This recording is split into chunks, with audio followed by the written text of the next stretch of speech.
Coming up on LUTV News, if you have summer plans, listen up. You won't have to wear a mask on the plane ride to your vacation destination for the first time in 2 years. We have the latest on the nationwide mask mandates. Plus, Amazon agrees to undergo a racial equity audit. We have more details on that.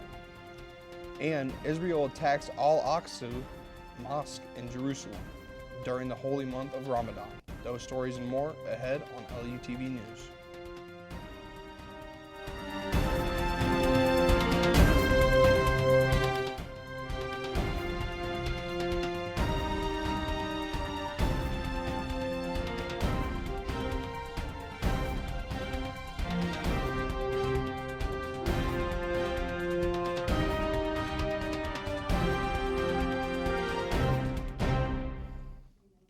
Welcome to this edition of LUTV News. I'm Mason Goffey. Folks in the U.S. are no longer required to wear masks on planes, trains, and other forms of public transportation for now. A judge struck down the CDC's mask mandate on Monday. This means TSA won't be enforcing rules against COVID protocols. While this is great news for a lot of people, Reuters is reporting that the White House is disappointed in the ruling. Joining us now is analyst Gavin Anderson. Gavin, tell us why the ruling was made. Reuters says the ruling came after a U.S. district judge out of Florida ruled the CDC travel mask mandate was unlawful. The Nation Air Transportation Association advised for now that aviation businesses may rescind COVID mask policies, while the White House and federal agencies are still weighing their options. In light of the decision, the CDC immediately responded with a notification saying that its January 19th, 2021 order requiring masks on public transportation and transportation hubs is no longer in effect. Therefore, the CDC will no longer enforce the order. They still encourage people to continue to wear masks in indoor public transportation settings. Is there a recent rise or drop in cases regarding COVID? Yeah, well, there's been a recent rise in COVID cases. To start the 2020 year, in January we saw a big spike, but about halfway through January we saw the decline going down. And in the beginning of April we saw positive COVID cases under 27,000, but however, on April 18th we saw a little spike to 47,000.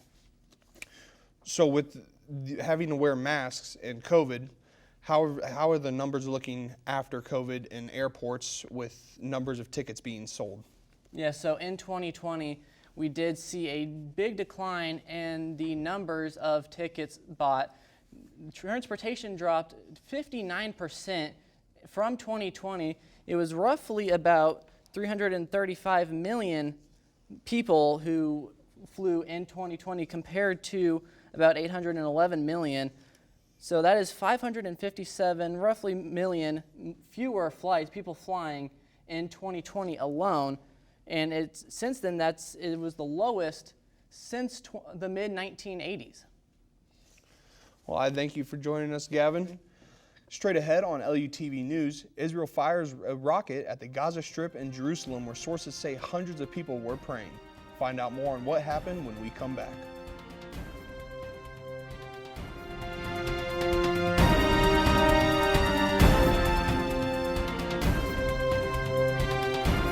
Right now, a future president could be running as a local candidate on your ballot. This person wants to represent you, your family, and your community. Do you know who they are and what they stand for? Vote411.org is your tool for accurate and unbiased election information on the candidates running in local races. Just enter your address to get started. Your vote is your power, the power to decide who represents you in every election. Get online, get the facts, and make your voice heard on Election Day. Powered by the League of Women Voters Education Fund. It takes less than 1 minute to find out if you may have prediabetes. You can do it here. But you probably won't. You're busy. Kids, work, show coming back in 48 seconds. So let's do this now. Hold up one finger if you're a man, women, 0. 3 more fingers if you're over 60. 2 over 50, 1 over 40. If you're not sure, keep in mind you're sitting on a couch right now, so 1 more finger if you're not very active. 1 finger if yes, 0 if no. 1 yes, 0 no. Next, find the body type that looks most like you and hold up that many fingers while I look around awkwardly. And that's it. If you're holding up 5 fingers or more, you probably have prediabetes. Sorry to be so blunt, but hey, you're busy. Just go to the site. You're home before sunrise, on top of the house, the kids, and our future. The smell of your cooking is our alarm clock. My Shiro's day is never done. So let's start saving a little more now so we can feel prepared for retirement. A free 3-minute online chat can give us the personalized tips we need so we can live our lives to the fullest. Visit aceyourretirement.org.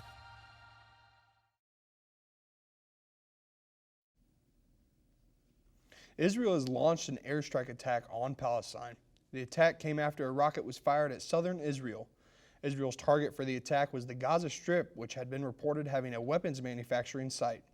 Also, to go along with the airstrike, sources say at least 150 Palestinians were wounded inside the mosque by Israel police.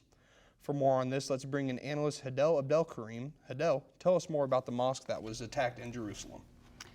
So Israeli forces have once again raided Al-Aqsa Mosque in Jerusalem during Ramadan, which is a holy month for Muslims where they fast and worship God. Authorities say Israelis broke windows and fired rubber bullets at people who were praying inside the mosque on Friday and continued to do so. Al Jazeera says that hundreds of Palestinians were arrested after the attack on the mosque that night. Authorities say the same thing happened back in 2021 where Israelis attacked the Aqsa Mosque and were forcing Palestinians out of Sheikh Jarrah. Sheikh Jarrah is the first Arab Muslim majority neighborhood outside the old city of East Jerusalem. Al Jazeera says hundreds of Muslim Palestinians are forced out of their homes in occupied East Jerusalem so they could be replaced with a Jewish settlement. Al Jazeera says the Jerusalem District Court rules at least 6 families must vacate their homes in Sheikh Jarrah despite living there for generations. This took place during Ramadan of 2021.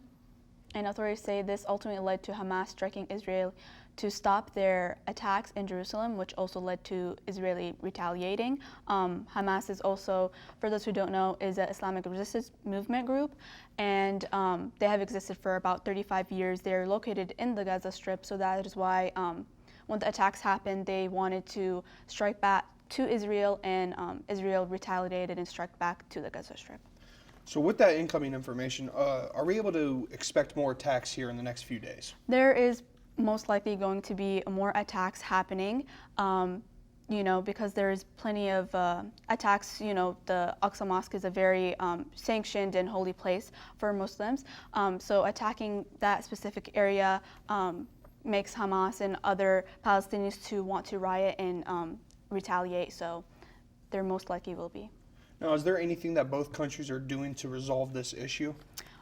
There has been try to make a peace agreement between the 2 states, but for now there has not been anything else so far. Now, what can we expect for the citizens and the people of both countries over the next few weeks, months, days, however long? Well, for Israeli settlements, they have their military and their forces, so they have protection under their military. With Palestinians, there isn't much of a it's an undeveloped country, so there isn't really much of a consistency or really any rights that they have. Israelis have been attacking Muslims. There have been arrests that night at the Aqsa Mosque with thousands of Palestinians arrested, minorities as well. So there has been a lot of injustice and discrimination going on, but so far there is not much else to it. Well, I thank you very much for joining us and giving us the update on the latest. Thank you. Coming up next, Amazon is undergoing an audit where the company's policies will be put under a microscope and evaluated for its racial impacts. We have more details on the situation when we come back.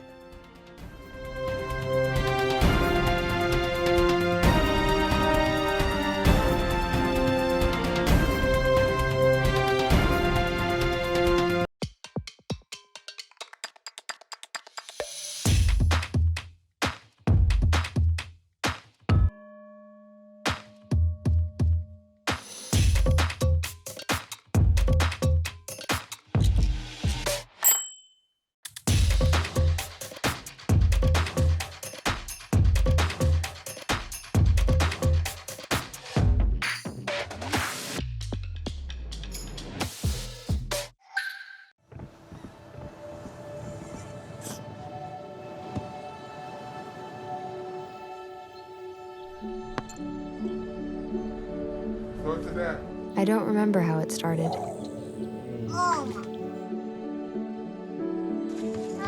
Our back and forth. Victory. Fumble. Repeat. It always came back. Dad! Okay, here we go, throw it! Yeah. You probably don't remember what you told me, That was perfect. but I heard every word. Nice.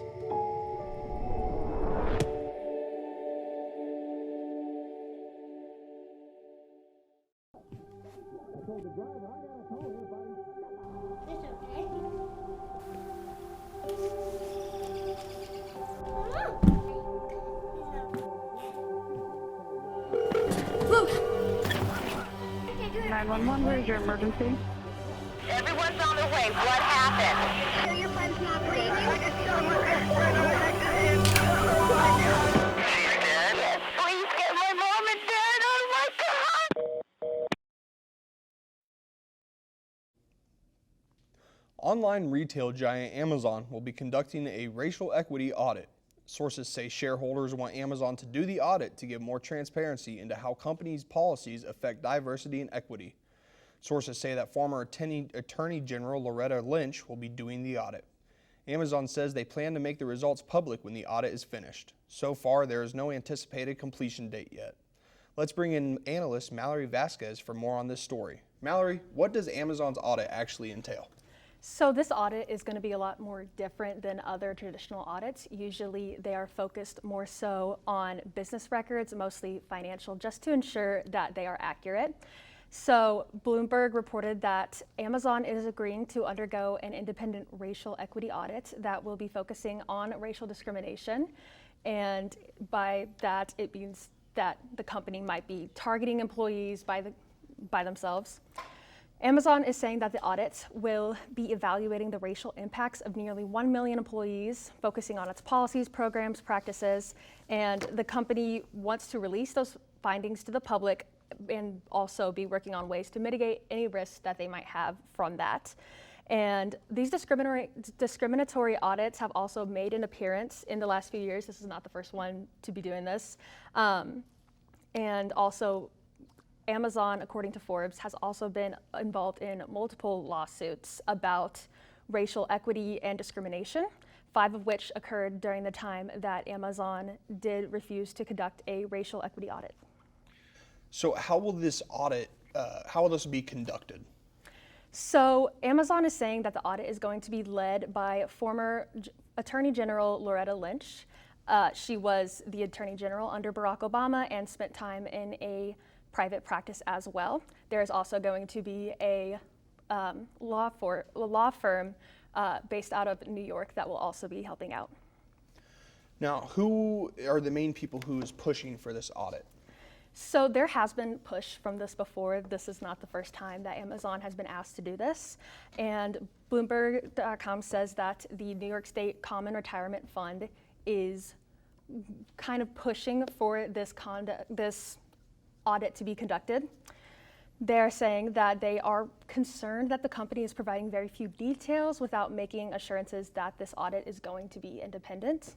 And the New York Pension Fund filed for a shareholder resolution with Amazon back in 2021.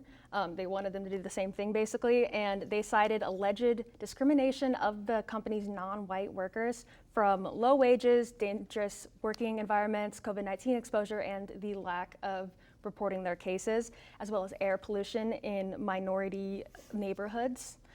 And they also say that the initial filing failed to gather enough shareholder support, and even one Amazon spokesperson saying that Amazon is advising shareholders to vote against the filing as well. Okay, what are some of the accusations that have been made towards it?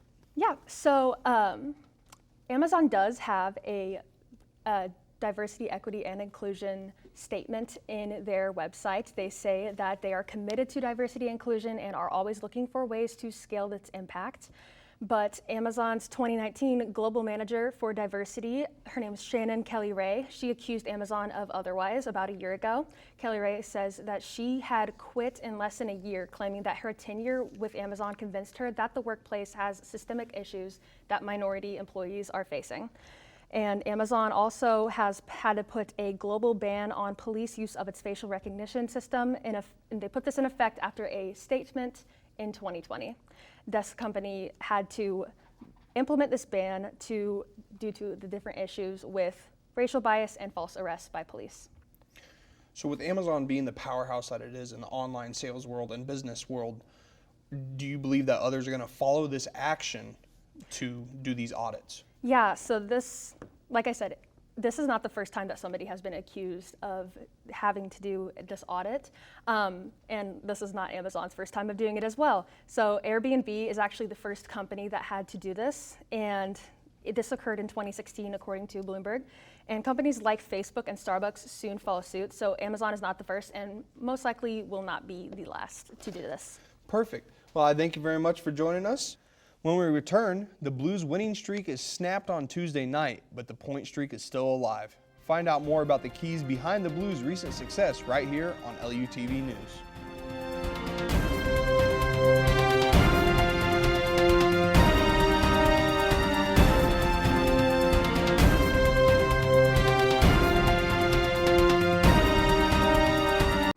Meet the scan. A simple procedure whose mission is to detect lung cancer early.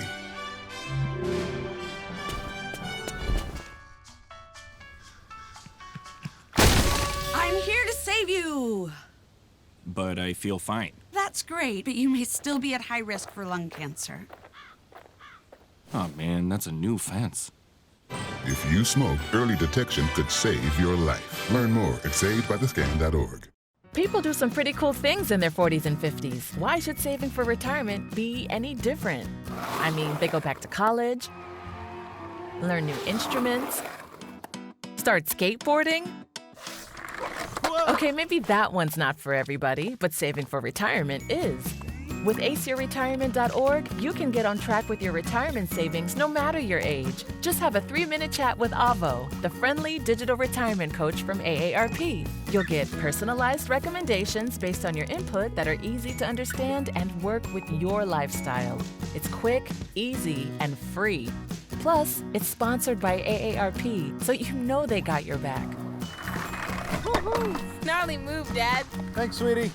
So wherever you are in your retirement savings journey, head to aceyourretirement.org and start chatting with Avo today. That's aceyourretirement.org.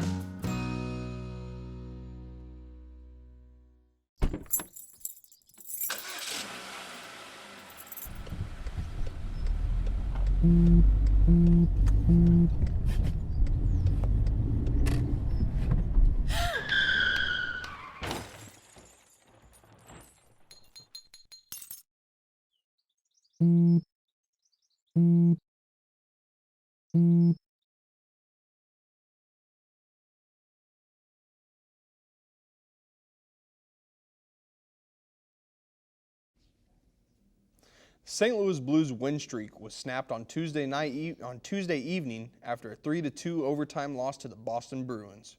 While the 9-game win streak may have ended, the Blues were still able to grab 1 point from the game due to the loss coming in overtime. With that point, the Blues' point streak moved to 13 games. As things stand, St. Louis is third in the Central Division. Both the Blues and the Wild now have 103 points on the season, but Minnesota has a game in hand. We now go to sports analyst Ethan Hannaford.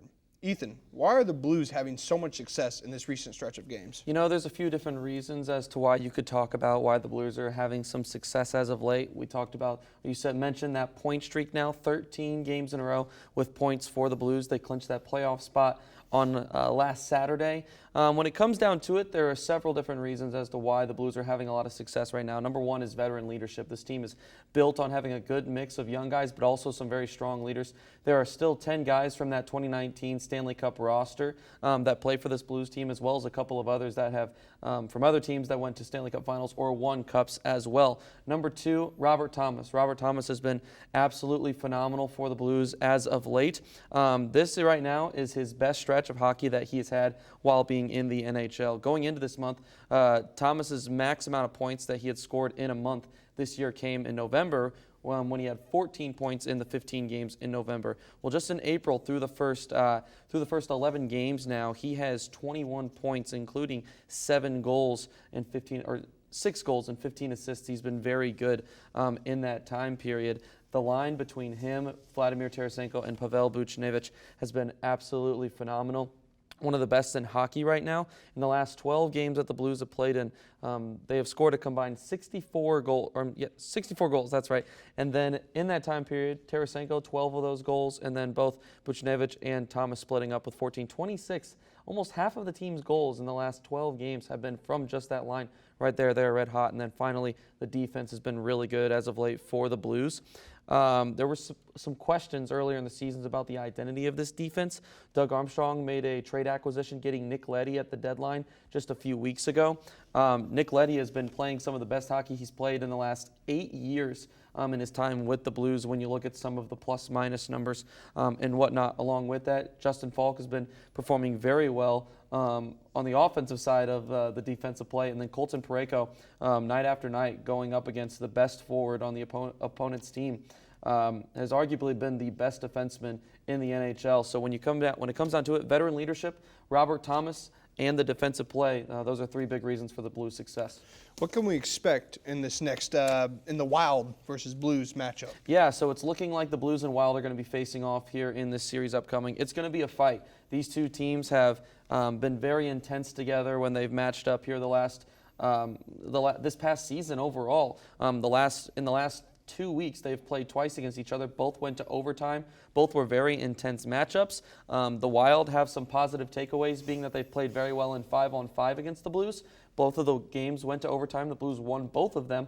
However, in the playoffs, there is no such thing as 3-on-3 play. It's all 5-on-5. But the Blues, on the other hand, have won 12 of the last 14 against Minnesota. So they have the recent stretch here in hand and are playing their best hockey of the season. It's going to be a very exciting series. Let's go ahead and switch it up to the Cardinals. What have you seen from the Cardinals? This Cardinals team's been very fun to watch. They're coming off of a 5-1 win against the Miami Marlins from last night. Adam Wainwright looked phenomenal on the mound, and they're 6-3 overall on the year. You love seeing the team get off to a good start, and along with that, the offense has been very good to start the season for the Cardinals. There's a couple of different names that stand out. Nolan Arenado, who they acquired last offseason, in the 2021 offseason, has been off to a phenomenal start. He is currently in the top 5 in the National League in batting average, home runs, OPS, and RBIs, and those are arguably 4 of the most important stats that you can have in baseball. And so he is you put that together, and well, he's been a top 5 player in baseball to start off the season, as well as that Tommy Edman, who batted in the leadoff spot for the majority of last season, is now batting in the 9 spot this year. And he is his role is a little bit different, but he's still having very good numbers. So when you combine those things, the offense has been very good. A top 3 offense right now in the National League based off of the numbers. Well, Ethan, I thank you for the update on both the Blues and the Cardinals. That's going to conclude it for this edition of LUTV News. I'm Mason Goffey. Thanks for joining.